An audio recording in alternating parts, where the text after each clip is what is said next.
महाभारत युद्ध में हनुमान जी का क्रोध।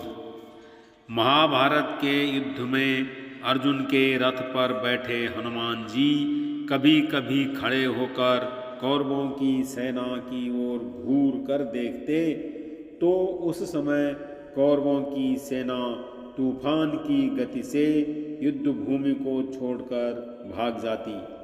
हनुमान जी की दृष्टि का सामना करने का साहस किसी में नहीं था।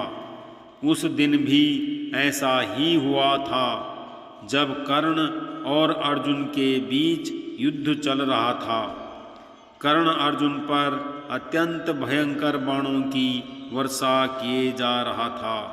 उनके बाणों की वर्षा से श्री कृष्ण को भी बाण लगते गए, अतः उनके बाण से श्री कृष्ण का कवच कटकर गिर पड़ा और उनके सुकुमार अंगों पर बाण लगने लगे।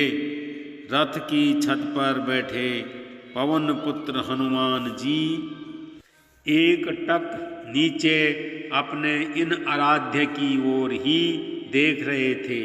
श्री कृष्ण कवचहीन हो गए थे। उनके श्री अंग पर कर्ण निरंतर बाण मारता ही जा रहा था। हनुमान जी से यह सहन नहीं हुआ।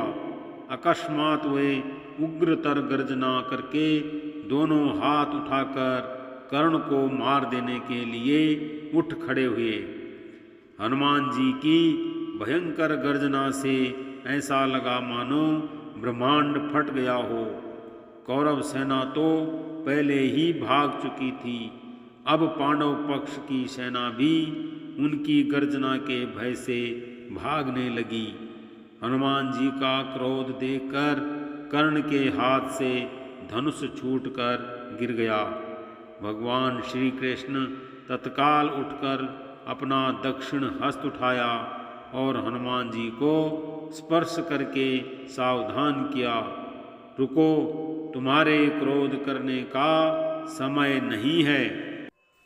श्री कृष्ण के स्पर्श से हनुमान जी रुक तो गए, लेकिन उनकी पूंछ खड़ी होकर आकाश में हिल रही थी।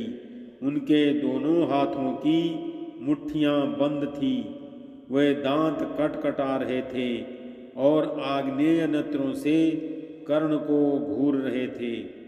हनुमान जी का क्रोध देखकर कर्ण और उनके सारथी कांपने लगे।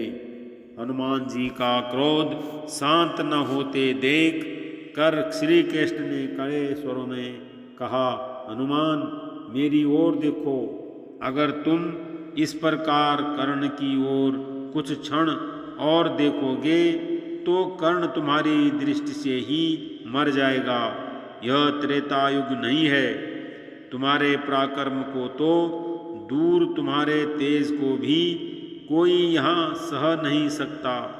तुमको मैंने इस युद्ध में शांत रहकर बैठने को कहा है। फिर हनुमान जी ने अपने आराध्य देव की ओर नीचे देखा और शांत होकर बैठ गए।